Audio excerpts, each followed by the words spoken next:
Quit laughing. I'm trying to record a video. You think it's funny. It's not so funny. But anyhow, um, the reason I'm recording this video is my girlfriend finds it so amusing. But anyhow, I'm building a Snow Leopard box and our Snow Leopard Hackintosh. And what I've got here is some of the components that I'm going to be using. I'm starting out with the P55M UD2. This is a board that, after doing some research on the web, has been recommended to use. Gigabyte boards, generally speaking, are good boards to use to build Hackintosh machines. They're very compatible with building Snow Leopard and regular Leopard 10, 5, 6.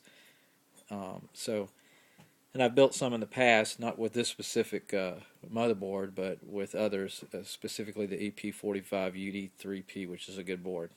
Now, this is the video card that I'm using. I had started with a IceQ HIS Radeon 4670, and I did some research and it looked like there was problems with the drivers. So anyhow, I decided to go with the GeForce 9800 GT, and that's what I'm going to be using. It's a very, very popular board.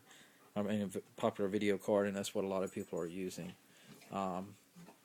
For graphics and to use with the LCD high definition TV, I'm going to go from a DVI, I don't know if you can see that, to a HDMI connector, and that's why I specifically have this. This machine is also going to double as a home theater system. Now let's talk about the processor. For the processor, I'm using what's called an i7. It's an i7 860. It's the newest line that uses the 1156 socket as opposed to I think that what was called the 1356 or 66. I don't remember, but anyhow, there's supposed to be better power consumption. And then finally, for the memory, I'm using XMS dual channel 4 gigabyte of DDR3. So anyhow, this particular board has 4 slots on it, so I could put another pack of that. And these are actually two DIMMs, and I already have them on the board, which I'm going to show you here shortly. And if I use 2 of those packs, I would get 8 gigs of RAM, which would be pretty fast, and Snow Leopard would take really good advantage of all that RAM because it's a 64-bit OS. So anyhow, what I'd like to do is go ahead and start. I don't have the manual here. It's the manual somewhere, but I'm basically going to go ahead and open this up and show you the motherboard. We'll take a look at that. And I've already put the CPU on it, as well as the memory. So I'm kind of trying to do this with two hands here. So here we've got the motherboard, which has the XMS 3 memory, and then you can see the probably can't see it real well, but you can see the CPU that I put on it, and then on the back end it has I've got a digital out, an optical out, a digital out. I've got a total of, let's see, 2, 4, 6, and probably 8. Looks like 8 different USB ports. And what's nice is that particular one of those, I've got a FireWire on board, and I also have a eSATA USB slot, so it doubles as an eSATA. And then I have a 7.1 output for sound. As far as cooling, I'm just going to use the stock cooler for right now. I'll probably eventually upgrade and get a better cooling fan than the stock cooling fan. And it looks like, oh, here it is. This is what all the Hackintosh guys recommend as far as coolant, or not coolant, but the degreaser to use between the heatsink is the Thermal Arctic Silver 5. It's probably hard to see it right here, but it's called Thermal Arctic Silver 5. It runs about $10 a tube, and it is really good as far as dissipating heat, and acts as a the heat sink degrease thermal compound, however you want to call it, between the fan, or cooler, and the chip itself.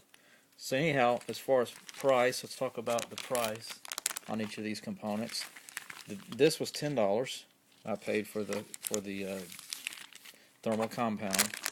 The processor for the i7 it's listed as $330. I got it for $230. So you're talking $240. The motherboard, I got this back about 2 months ago, and I paid $105 for the motherboard. It's down as low as $99 now. So you're talking $340, and that's for the motherboard, the thermal compound, and the processor. The memory is roughly, now you can get it for $100 with a $30 mail-in rebate. So before the rebate, that's another $100, so you're talking $440. For the video card, I paid $110 out the door, or I think it was $120 out the door, but then it has a $10 rebate. So $440 plus $120 is $560, and then of course the Philips DVI to HDMI was another $30. So you're roughly around $600, and we haven't included a case or a CD-ROM. A CD-ROM will set you back about $25, and then a case anywhere from $50 to $100. So you're looking at about $700 for a Snow Leopard system i7 860 with 4 gigs of RAM. Now you compare that to a system on iMac, and subtract about $400, because that's what it's going to cost you for a 27-inch monitor, like an HP. And you're talking 2,000 minus 400, you're talking $1,600. Now this system, once built, is going to outperform that. They're top of the line without any problem at all, and you've got room to grow. So you can overclock the i7 860 without any problem. So you get a lot more for your money than as opposed to going out and buying. But of course, it's nice having the iMac and having everything in one contained unit. So it's kind of a trade-off, and how you choose to look at it. But anyhow, I want to thank you for your time and watching this video, and I'll do another video when it's all done and show you the system. And this is recorded with an iPhone. So anyhow, have a great night. Take care. Bye.